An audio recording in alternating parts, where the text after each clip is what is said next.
Well, I think one of the things that we need to do is have conversations like these, the things that talk about, the things that we don't talk about, the things that go unsaid just help to further perpetuate the issues that we're dealing with. If us as adult women aren't speaking about it because we've been ingrained to not speak about it, then that's what we pass down to our young girls.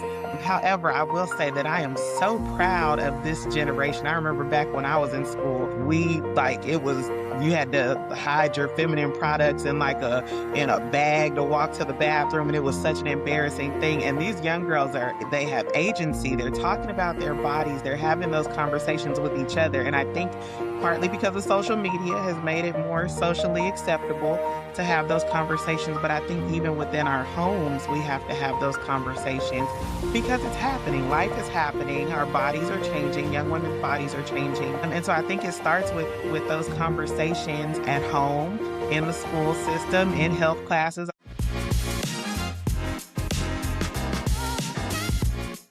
Black women are strong but stretched thin, bent but not broken, burnt out but embers still glow, ready to spark anew. Overlooked but still standing tall, our voices will always rise. Tired but pushing forward because hope lives in every stride. We cannot, we will not give up. Happy Black History Month 2026. Greetings and welcome to the Elevated Flow podcast. I'm your host, Coach Flo, aka the Black Rome Queen. The Elevated Flow podcast spotlights elite and everyday female athletes, mostly over 40, sharing how they elevate their game and their flow in sports, wellness, work, and life.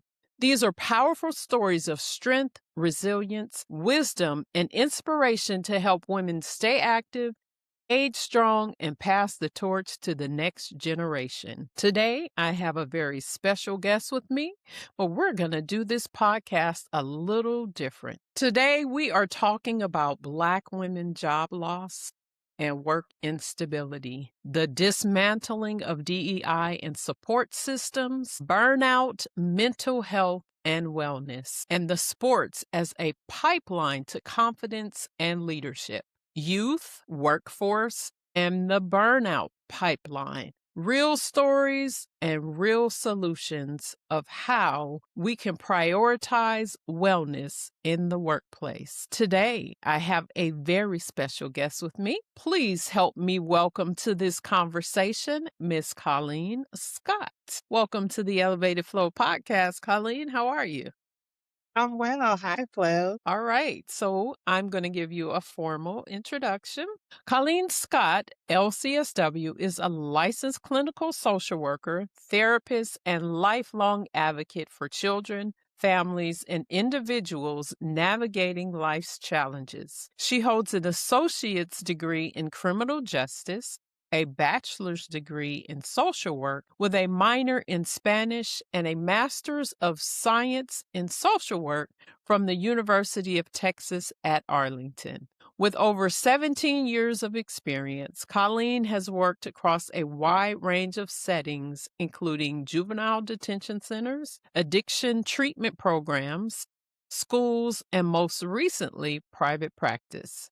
She currently serves high school students through programs focused on housing stability, support for pregnant and parenting teens, and youth struggling with substance use. Drawing from her own experience and journey as a teen mom, Colleen brings deep empathy, resilience, and solution-focused approach to her work. She believes that with faith, support, and perseverance, meaningful change is always possible. Outside of her professional work, Colleen loves traveling, spending time with family, and finding new adventures, often involving waterfalls, the ocean, kayaking, or the occasional accidental and reluctant hike that still somehow turns into a great story. Welcome to the Elevated Flow podcast.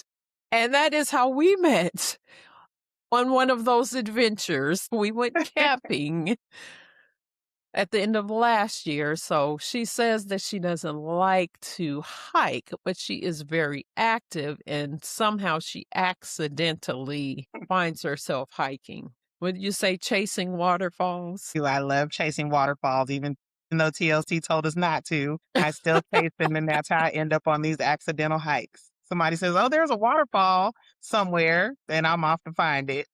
I have to show you the waterfall that my cousin sent me the other day. It was amazing. At first, it didn't have sound on it, and I was like, "What's a waterfall? What's a waterfall without the sound?" And she was like, "Oh, I guess it's my phone." So she resent it, and I was like, just like it just does something to you. So I Yes, get it. it I love does. waterfalls as well. So, man, this is a heavy topic, but I am really looking forward to this conversation and hearing your stance and input on this topic and how one of the things that we talk about on this podcast is passing the torch to the next generation. So I'm really interested in hearing your perspective on how we're raising up the girls in the next generation and how they are experiencing the effects of the women that have lost their jobs and the stress and burnout that the women, which would be their mothers, how that is being passed down to them and what our expectations are for them and what they are experiencing even in high school. So I know that you said that you work with pregnant teens and teens that are using substances. So we're going to kind of dive deep into that. But before we start, I want to talk a little bit about the statistics. Now, I've heard these statistics a lot, and it hits differently when you actually know people that have been affected by it. But let me read these statistics. As of late 2025, the employment rate for Black women in the U.S. has risen to around 7.3%, significantly above the national average of 4.4%.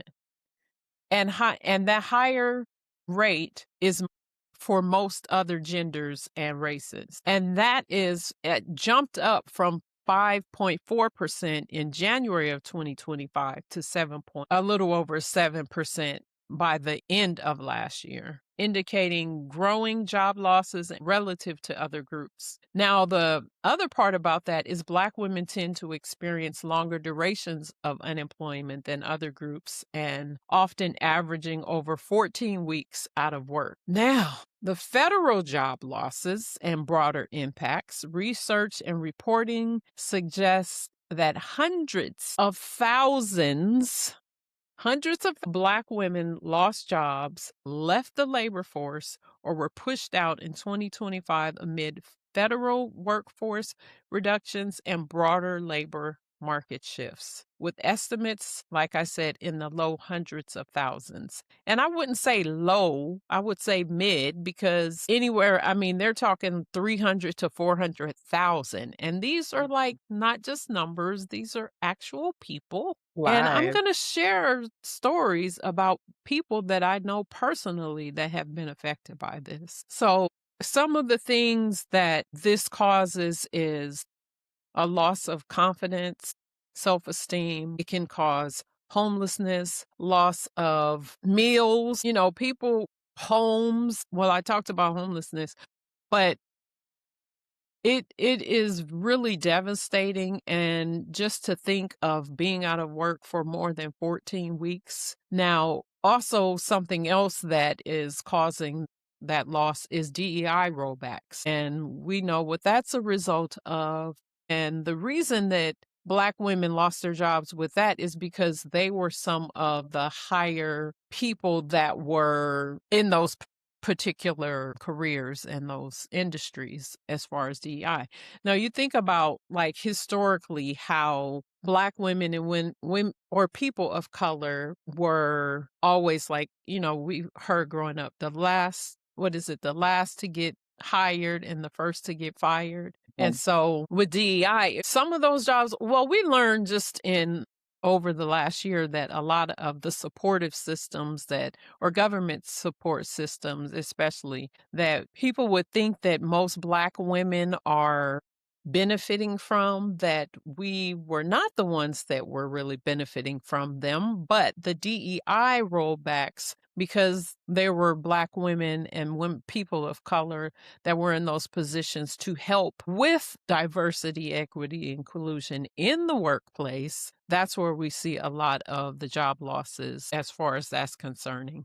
And then also supportive roles, a lot of executive assistants and secretaries, or I don't know if they call them that anymore, but people in administrative positions. So, as a mental health professional, what are you seeing as far as the effects that it is having on the youth in regards to their parents or loved ones, friends, family that have lost their job? Well, I think as we see the job loss happening with the parents, it naturally trickles down to what the children are experiencing. So we're seeing some chronic stress. We see it disrupting their daily routines. It can hinder academic performance. Just a lot of effects that we're seeing in the school system and just in our communities in general. Right. And it's unfortunate.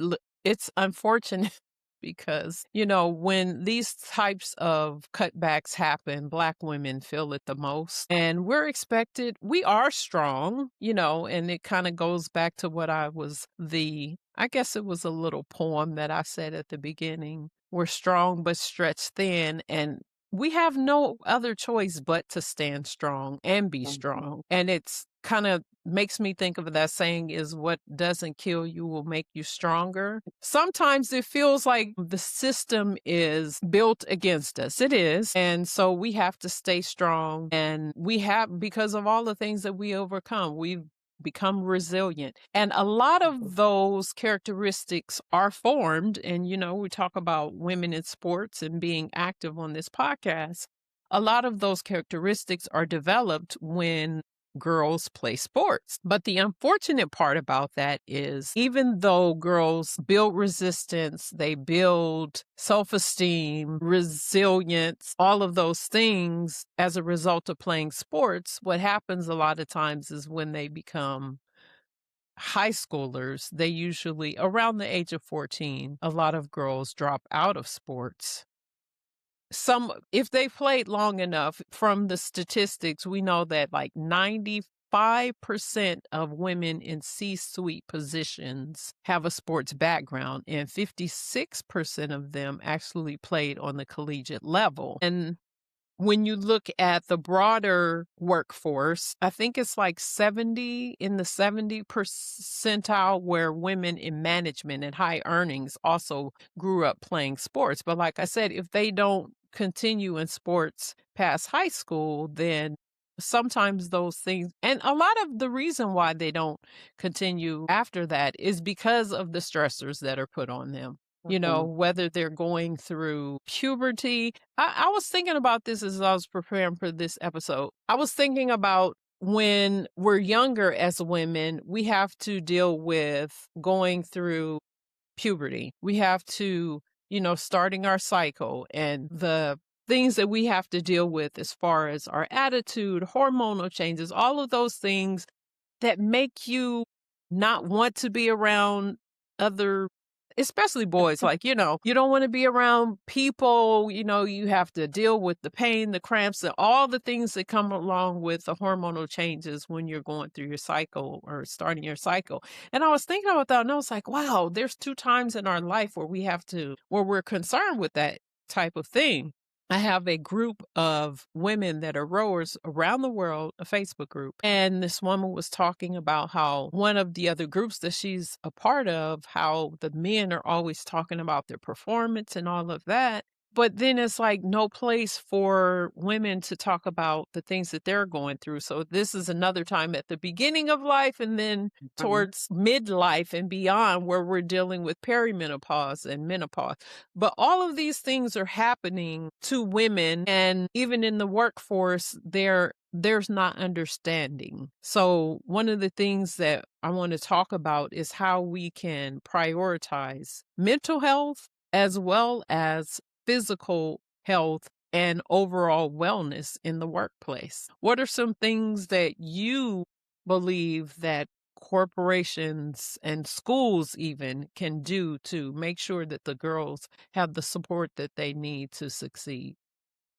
Well, I think one of the things that we need to do is have conversations like these, the things that talk about the things that we don't talk about, the things that go unsaid just help to further perpetuate the issues that we're dealing with. If us as adult women aren't speaking about it because we've been ingrained to not speak about it, then that's what we pass down to our young girls.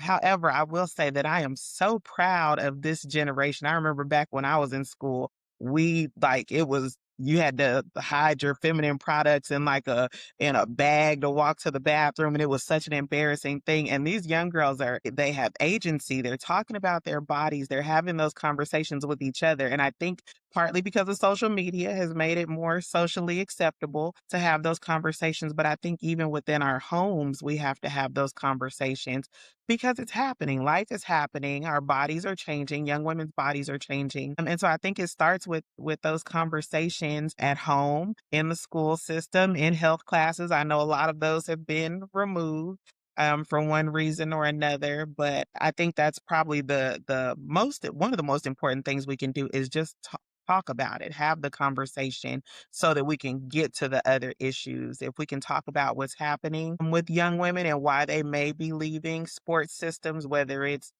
due to the physical changes that are happening through puberty, whether it's due to some different life circumstances that they're going through, some family circumstances. If we can help them feel comfortable in having those conversations, if we can name it, then we can start to heal it. That's what I like to say.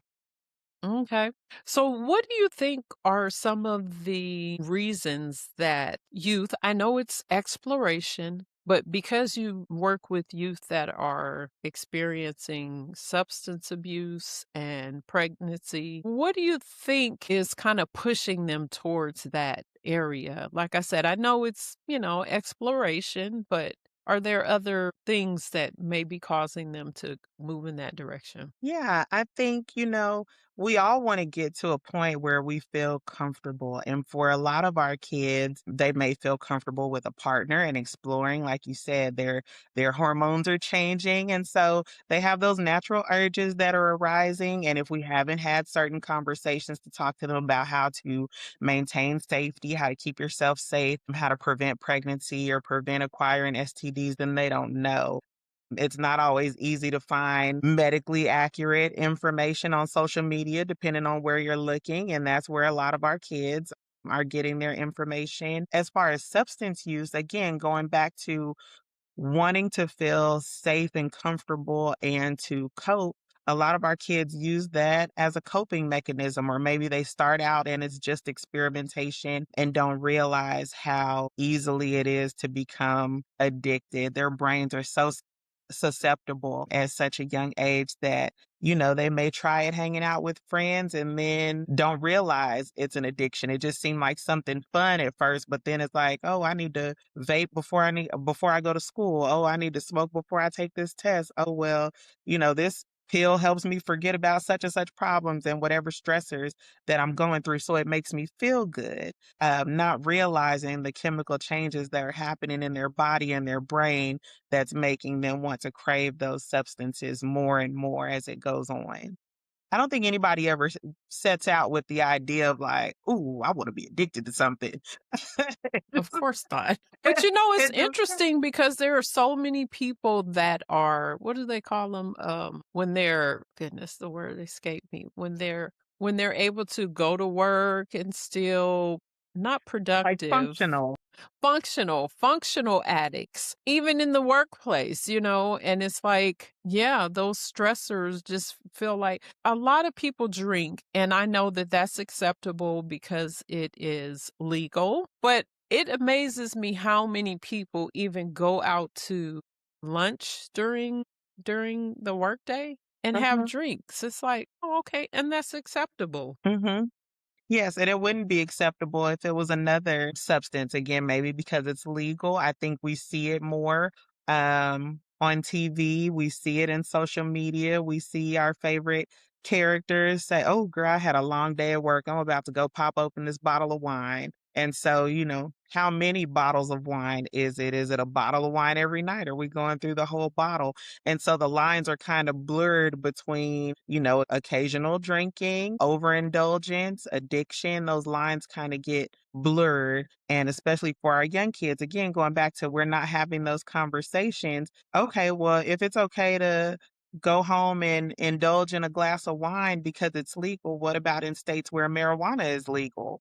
Right, right, right. And, then we can just kinda go from there. Again, going back to we all want to have our way of coping, whatever that looks like. I think what's going on right now is a lot of people are really, really stressed out and they're trying to find coping mechanisms. And a lot of times they are destructive. And so with our focus on women in the workplace and just having the support systems, I believe that one of the reasons that women in the workplace kind of disengage and burn out and get stressed out is because if they played a sport, if we're talking about 70 to 95% of women in the workplace played a sport, in sports, you have a lot of structure, you have coaches, you get immediate feedback on your performance, you get encouragement, inspiration, you have that team culture, all of these things, and it helps to build you as a leader. And so when those systems leave or disappear once you get out of high school or even after you go to college, if you played a sport in college, who's preparing you for the workforce and telling you, kind of building a team. It's not like your work comes with a team. Of course, it's good if you're able to build your own team. I've heard a previous guest talk about how she has a board for her life, people that speak into her life and everything, but not everybody has that understanding or awareness to know that they need that for themselves.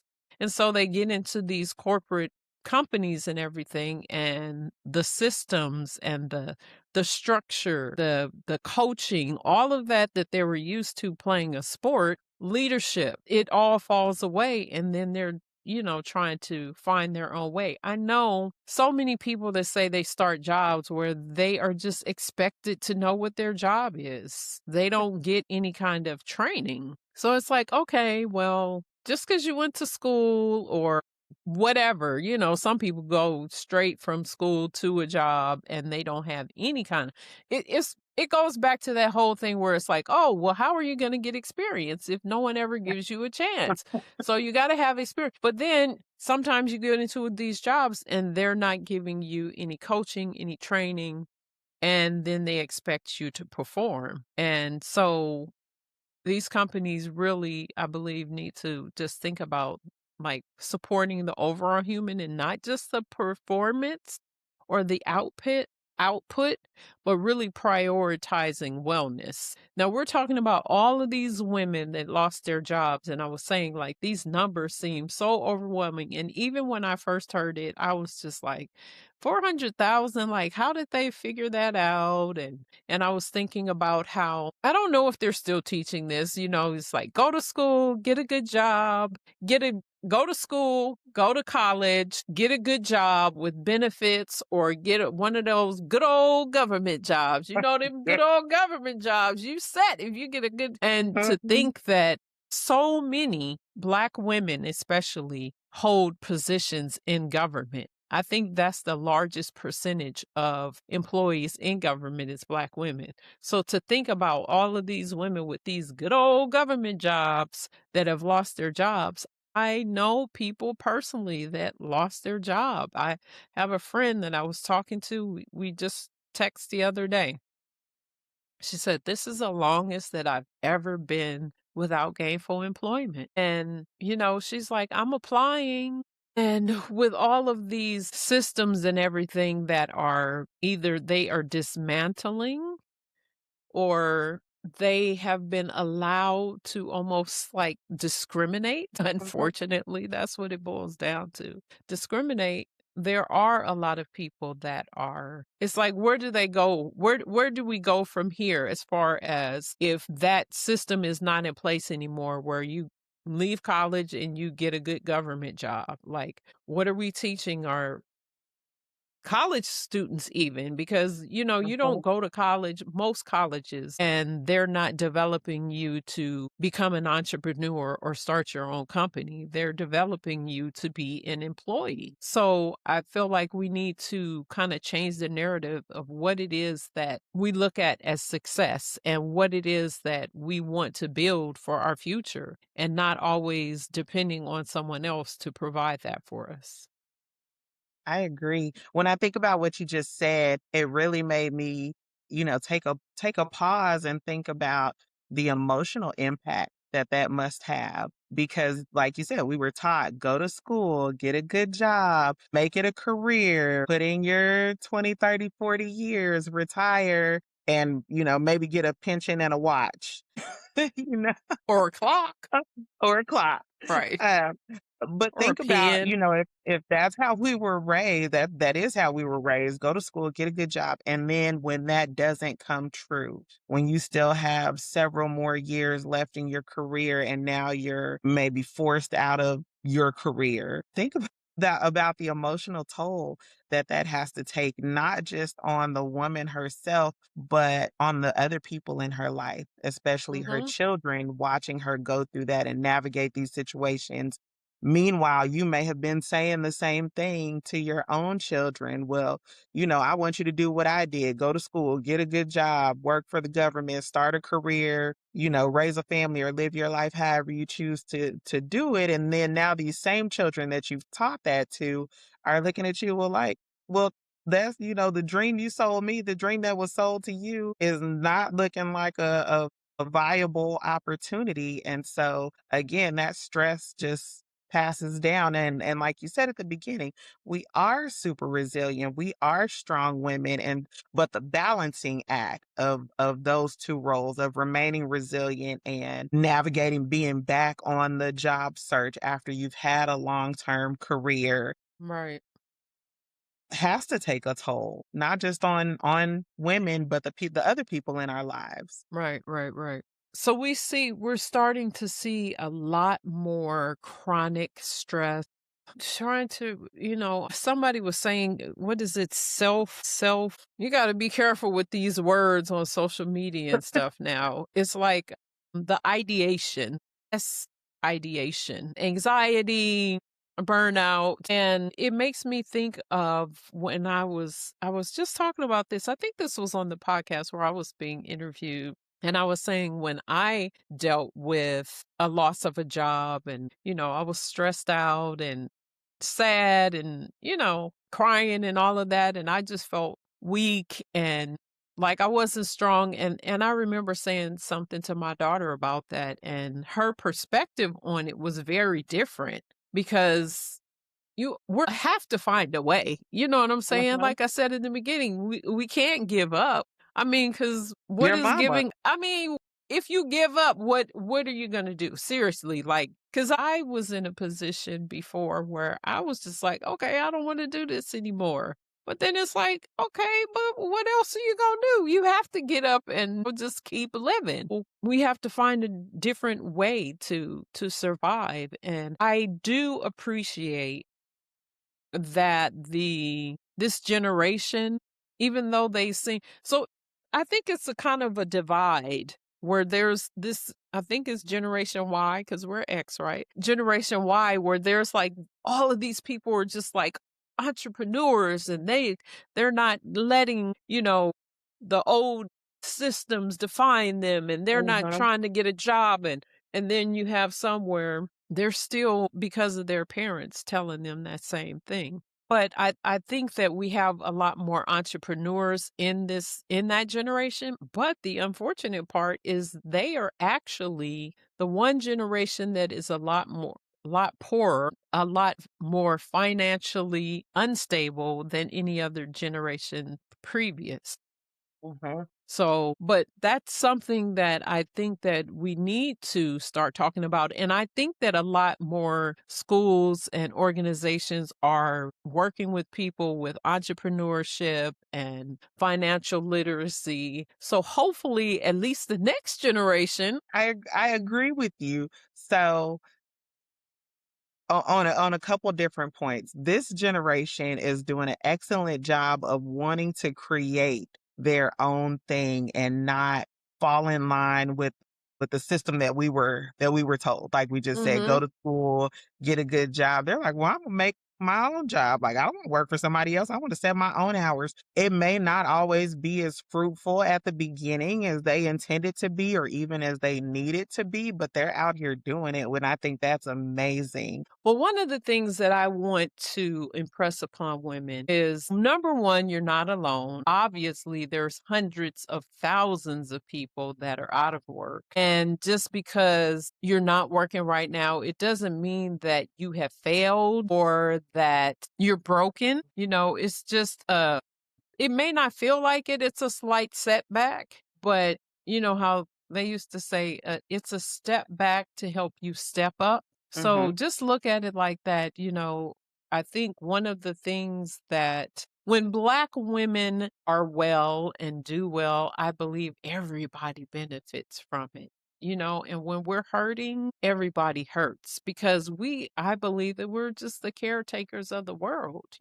One of the things that I believe with this layoff is that we're going to experience is a loss of money in the economy because a lot of what they say what we have, and I may be saying the wrong number, is it 14 trillion in spending from the Black community? And companies target Black women because we take care of the families. And so when they had commercials or advertisements showing how to market to Black women or how to market to Black people. So when we're not spending as much money, I believe that the economy will suffer. So being that a lot of us are not in the workforce right now, I believe that we're going to see a lot less money circulating as far as Black women and what we contribute to the economy.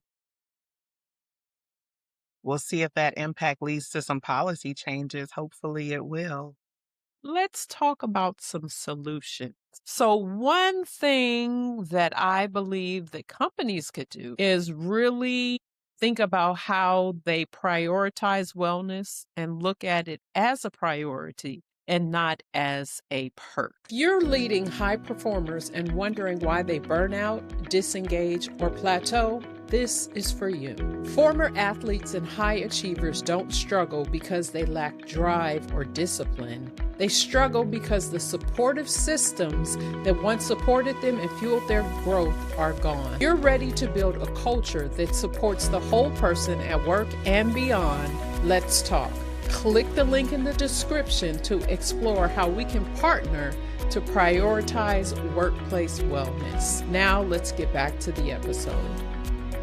So having systems in place where people, if they have grievances, they're able to communicate those grievances. They need to have systems in place where people actually take lunches because I know people in certain industries where they're like, well, they have an allocated time for lunch and breaks, and legally they're supposed to take them, but because they are high performing and the output is important, a lot of times people are not taking lunches. So we need to really prioritize for ourselves meal prepping or meal planning, taking our lunch to work.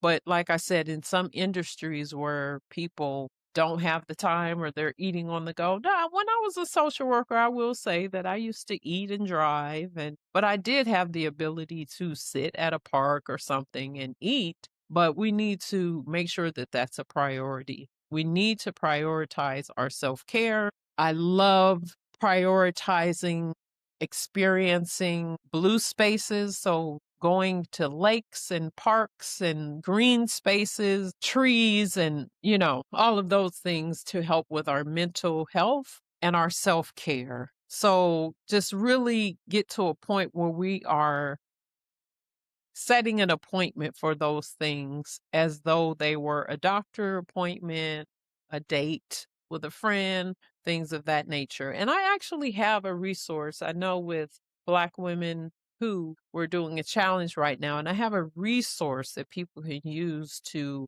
help them become accountable, to help them track their habits and really just get back into a system because like I said, with coaching and with playing a sport, people are more disciplined when they have a system in place. I do have a resource that people could use to help them track their progress and just start small wins, small wins. Do the thing that hurts women, and it hurts anybody, but I'm going to say specifically women, Black women, when they decide to try something new or overhaul their life, they try to do everything at once. And so it's like start with something small. Don't say, okay, well, go from, hey, I'm not working, I'm sitting on the couch every day. Okay, on Monday, I'm gonna walk 10,000 steps. It's like if you haven't walked 1,500, just start with 10 minutes. You know what I'm saying? Like, seriously. So, with this particular resource that I have, it helps you to track your progress, set goals, first of all, set goals, and then track your progress. And you could do it where you are accountable with a friend or it just holds you accountable to yourself. So, but it's actually tracking it because that which gets tracked can progress. If it's just in your head, it's in your head and you'll forget like we have forgotten while we are talking right now, whole different things. It's like writing it down, tracking it, and that can help with, your progress. Take up space in your own life. Don't feel like someone else has to dictate to you what you need to do, but, kind of pull back from that. Go back to that sports background and pull from those experiences, the discipline, the systems, the coaching, and surround yourself with people that are supportive and know what it is that you are going through so that you're not doing it alone. You have anything to say about that?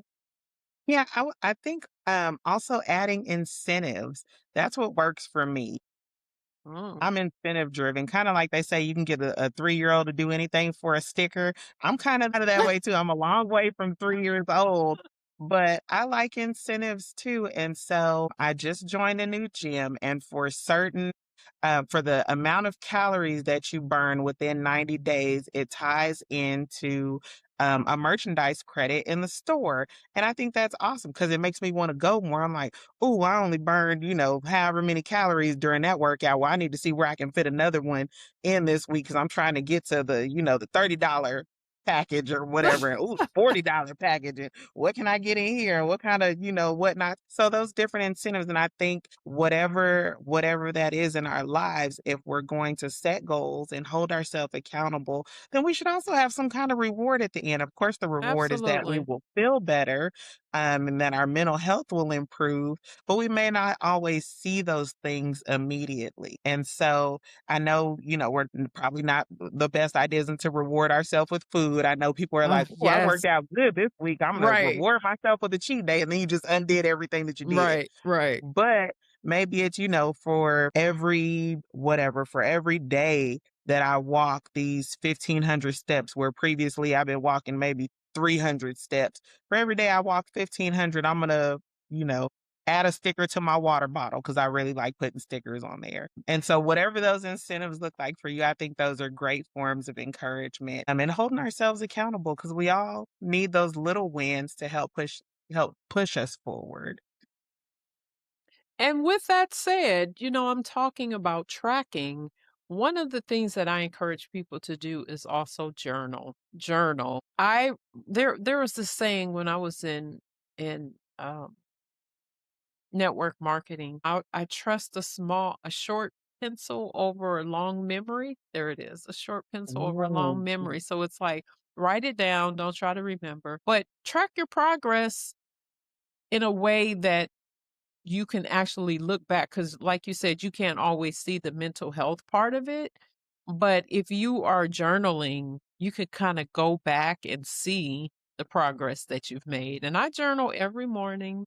I have a whole morning routine. It takes an hour to do everything that I do, but I think it's really important and it's really helpful. So I would definitely say that is one way that you can actually track your progress as far as mental health is concerned. Because I've had those days where I'm like, okay, I don't feel good today. I have a lot on my mind and, I'm writing it all down. And then the other thing that it does when you journal is it takes it out of your head. It puts it in black and white. And I know that that relieves stress off of me because whatever it is that I'm thinking about, if it's not in my head anymore, it frees up space for me to think about other things, especially being creative. You can be creative when you have all that stress and everything in you, unless some people use that stress to create. But most people, it hinders you from doing that. So that's another thing that I would encourage you to do is to journal. I'm curious about your journaling flow. Do you use journal prompts or what do you do when you journal? I I love journal prompts, but I have not been using journal prompts. I'm a big dreamer, and I don't mean like dreamer like that, but I dream a lot when I'm Mhm. asleep. And depending on how soon I wake up after my last dream will determine how many dreams I remember, if that makes sense. It does. It does Okay. make sense. So if I'm dreaming and then something wakes me up, whether it's to use the bathroom or my alarm or whatever, I can remember like what last week? I think I remember 6 of my dreams and I wrote them down. Yeah. So they're not always like linear, just like progress isn't. They're not always linear, but will remember my dreams. So sometimes that's what I write down, but I always write down how I'm feeling, how I slept Mhm. and whatever is on my mind. No, this is just like a bonus. This is a bonus. This is something that I got from a program that I did at the beginning of last year, 2025. I went through a program and they were talking about when you have trouble sleeping. This has been a game changer for me as far as sleep is concerned, and this is important as far as it as sleep and recovery is concerned, right? So you want to move and you want to recover. It's just as important. Not looking at a clock or the time when you wake up to use the bathroom or when you wake up in the middle of the night. That has been such a game changer for me. My body knows what time it is most times than not, but not looking at the clock or the time when I lay back down keeps me from thinking about how much more time I have to sleep. So try that. Try that, Mhm. especially if you have problems sleeping. Try not to look at the clock and just or the time and go to sleep. I used to sleep with a clock next to my bed. And I Mhm. stopped doing that. Now my phone is there, but I don't always look at the time. And then sometimes I may look at it where I feel like, oh, it's close to the time where I'm supposed to wake up. So I don't want to go back into a really deep sleep and then be upset when the alarm goes off. So there are times when I look at it, but that has been a game changer for me too, not look at the time, and I get a lot better sleep with that. Oh, I think Yeah. that's really helpful. I think that's really helpful. I am one of those people who looks at the time and I probably shouldn't because I do exactly what you said. Especially if I wake up a few minutes before my alarm's supposed to go off, then I'm mad because I feel like I wasted sleep. So, yeah, Right. I'm like, well, I still have 7 more minutes. Right. But yeah, thank you for sharing what you journal about. I think a lot of us get in our head, or a lot of clients I work with get in their head when I ask them to journal and they're like, oh, I don't know what to write about. And, or I used to write and they feel like it has to be something really heavy, but it can be as simple as what you just said, how you're feeling, what you slept about. I like the three threes, which is kind of hard for me to say, but you can really just journal about anything. You can just start writing whatever and let whatever flows. But then the three threes, something you're grateful for, or three things you're grateful for, three things you're feeling right now, and three things you're hopeful for. And so Mm, I think a lot of people may think, oh, I need to write, 7 pages about how I'm feeling and what I'm going through, kind of like we used to do in our diaries as young girls. But it doesn't have to be that intense. It can just be 3 bullet points or 9 bullet points once you have your three threes. What am I grateful for? I'm grateful I woke up. I'm grateful that I didn't look at the clock and I feel more rested because I went back to sleep naturally. And I'm grateful that I'm going to be on time to work today. Maybe right, that's right, a struggle for me being on time for work. And what am I feeling now, which is really going to help tap into your body because sometimes we're just going through and we're not feeling our emotions. We're not feeling our body sensations. We're just going through the motions of life, especially right. when we're dealing with, like we were talking about earlier today, dealing with chronic stress, maybe dealing with some financial insecurities. We don't take a lot of time to notice the actual sensations in our body. How does my head Mhm. feel? How does my neck feel? Am I tense anywhere? Does anything hurt? Where do I feel my stress? Where do I Right. feel that anxiety in my body? We don't take time to notice what we're feeling. So that kind of helps us tap into that. And then what am I hopeful for today? Like maybe I woke up late and I know I'm gonna have to drive a little faster. So I'm hopeful that I don't get a speeding ticket on the way to work. Like it could just be that simple. I hope that I feel like eating my meal prep again today because I don't want to eat that 3 days in a row. I'm hopeful that I actually take my lunch. Like you said earlier, that's a struggle for me, especially being in the school system because the kids have different lunch periods, and so their lunch period is their time to come see me, and so you want to be available. Mm, So I am one of those people who don't very often take a lunch. However, I have some coworkers who are really diligent about, no, I'm taking my lunch and I'm leaving the campus, like I'm getting in my car and I'm going to sit at the lake, or I'm going mm. to sit at the park, or I'm going to close my door and turn the light off so people think I've left. But I'm going to take my lunch. And so I maybe love that's one of that. the things that you're hopeful for. Right. And so it can just be those bullet points, or like you said, you can write down your dreams or things that you want to remember. But yeah, I love that you suggested journaling. That's one of my favorite things to do and suggest. Yeah. I actually journal. I guess it would be considered journal twice a day. So I have a morning routine where I do affirmations and a whole bunch of other stuff along with journaling. And then before I go to bed, I do what am I grateful for? Yeah. I And love it. sometimes that turns into a journal and I'm like, "No, this is supposed to be 3 or 4 things," but then I'm like, 2 pages, like, "Okay, this is just supposed to be." Like, I started off where it was like, "Okay, just 3 things that I'm grateful for the day, 3 to 5," and then sometimes I'm like, "Wait a second, this ain't the journaling part," you know? but But it's that's a cool. It good can be because maybe there's something you needed to get out. And like you right, said, if you're getting it out in pen and paper on pen and paper, then it's not something that you're stuck ruminating with. right. And sometimes that's what keeps us from sleeping because when we finally lay down, all the stuff that we tried to tune out during the day or that we were able to keep ourselves busy and avoid thinking about. So now we think we're gonna lay down and get some rest. And that stuff is like, wait a minute. Right. It's my turn Right. now. Right. That part, that part. We have talked about a lot, and I'm glad that we ended with some solutions. Absolutely glad about that. That was a must. So, with that said, we always talk about passing the torch to the next generation. That's the last segment of the podcast.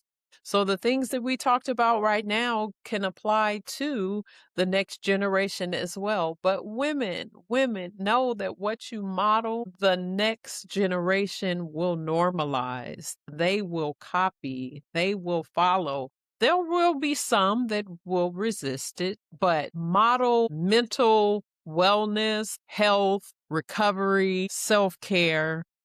The last podcast guest that I had, I was so impressed with this. She was saying that she has 2 daughters and they know that she has a self-care routine. They know that once a month it's mommy time. She goes off by herself. She gets I don't remember she says she gets her nails and stuff done, but they know that it's like mommy time. And I was saying how, when you're on the plane, they say if we lose cabin pressure and cabin pressure and a mask falls from the ceiling, you put your mask on first before you help someone that's dependent upon you. So the fact that she was saying that she prioritizes herself to take care of herself so that she can take care of her children, I was so impressed with that because I think that as Black women, we, at least in our generation, our parents or our mothers were the type that said they put themselves on the back burner, poured into their children, and then when their children left home, they were supposed to take care of themselves. And now you think about it at the age that we are, it's like, yeah, you should have been thinking about yourself all along and modeling that because I think that that's not healthy for the next generation. So, like I said, what we model, the next generation will be watching us. So, where can people find you online if they are interested in following you, Miss Colleen? Ooh, so I don't have a professional social media. I should. I should. That's something that'll be in the works. However, I do partner with the Headway platform to offer therapy and services for our teenagers, our young adults, our older young adults. Those are my specialties. I definitely love working with our kiddos because they're navigating some things that maybe nobody's ever talked to them about, or just need a space where they can share their feelings without fear of judgment, maybe learn some new skills, or just have a space where they can process. I think that's important. Going back to the beginning where we were talking about having those conversations, I think we all just need a safe place to be able to share an outlet for our feelings, and to give some Absolutely. supportive guidance. And so, yes, that's where I'm at. So, we will put your, is it a website or you said who you're connected with? It's a link to Okay. my profile on Headway where people can see my bio and the populations that I work with and serve. And then if they choose to, they can connect with me through there. Awesome. So that information will be in the description. Well, that is it for this episode of the Elevated Flow podcast. Until next time, this is Coach Flo signing off. Remember to find your zone and elevate your flow. Peace. 1,